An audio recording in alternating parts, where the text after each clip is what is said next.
Bu Kori, saya Dylan Clemens dari kelas 12 IPA 2 absen 10. Pada video kali ini saya akan melakukan praktikum baling-baling genetika sebagai tugas ujian praktik biologi.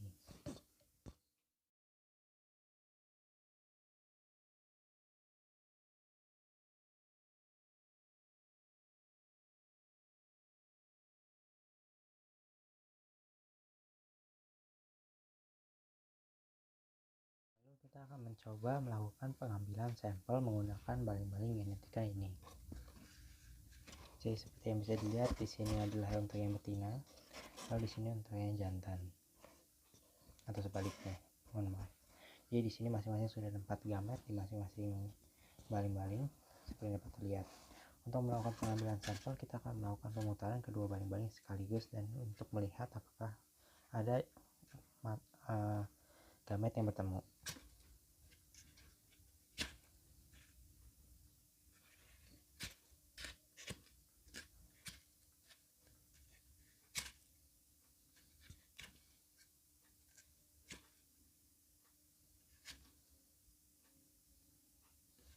Seperti yang dapat terlihat, walaupun tidak persis bertemu, namun kedua gamet ini terlihat berdekatan. Gamet yang berdekatan ini ada yang di sini adalah gamet A kecil dan B besar, dan di sini A besar dan B kecil. Maka dapat kita catat gametnya berupa A besar, A kecil, B besar, B kecil.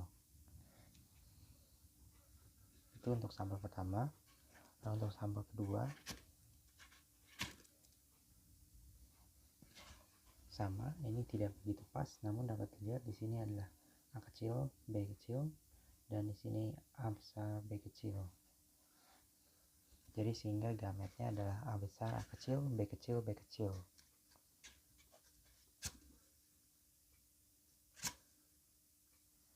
Nah, ini cukup pas untuk gametnya. Di sini A besar, B besar, dan di sini A kecil, B besar. Sehingga gametnya untuk sampel ketiga ini adalah A besar, A kecil, B besar, B besar.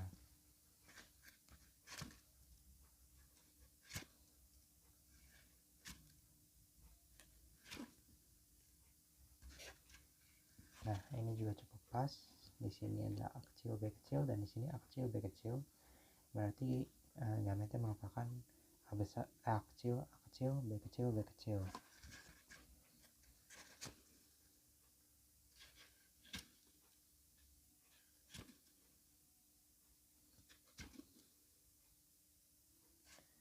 Nah, untuk sampel terakhir di sini ada A besar, B kecil, dan di sini A kecil, B kecil. Maka untuk sampel terakhirnya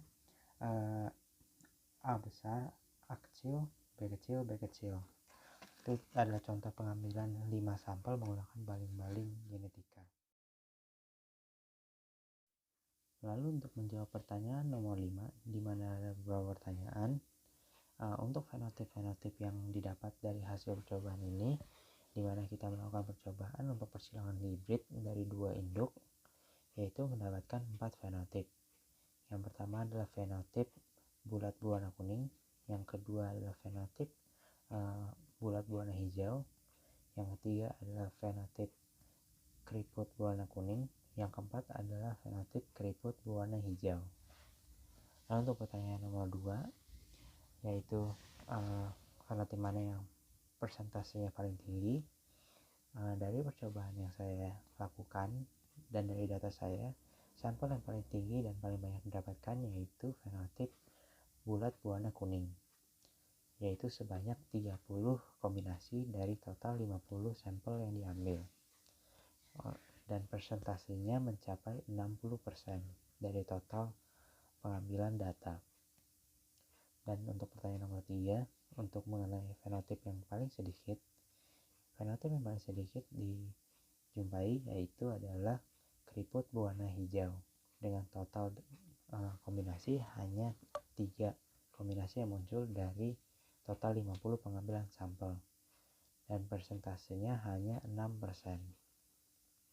Untuk rasio perbandingan dari fenotip yang didapatkan, fenotip yang saya dapatkan dari data saya yaitu bulat berwarna kuning banding bulat berwarna hijau banding keriput berwarna kuning banding keriput berwarna hijau adalah 10 banding 3 banding 2,7 banding 1. Data aslinya adalah 30 banding 9 banding 8 banding 3, dimana saya sederhanakan dengan dibagi 3 semua, menghasilkan 10 banding 9 10 banding 3 banding 2,7 banding 1. 2,7 dapat dibulatkan menjadi 3. Nah, untuk rasio ini cukup sesuai jika dibandingkan dengan rasio acuan, yaitu 9 banding 3 banding 3 banding 1. Kesimpulan dari praktikum ujian praktek biologi ini menggunakan baling-baling genetika adalah bahwa persilangan dihibrid dari dua induk, dalam hal ini diumumkan sebagai kacang ecis, dapat menghasilkan keturunan dengan 4 fenotip yang berbeda. Fenotip itu adalah pertama bulat kuning, kedua bulat berwarna hijau, ketiga keriput warna kuning, keempat keriput berwarna hijau. Dengan persentase bulat berwarna kuning paling besar mencapai 60% dari total pengambilan sampel, dan yang paling sedikit adalah keriput berwarna hijau yang hanya mencapai 6% dari total pengambilan sampel. Pengambilan sampel dilakukan sebanyak 50 kali. Sekian dari praktikum ujian praktek biologi saya. Terima kasih.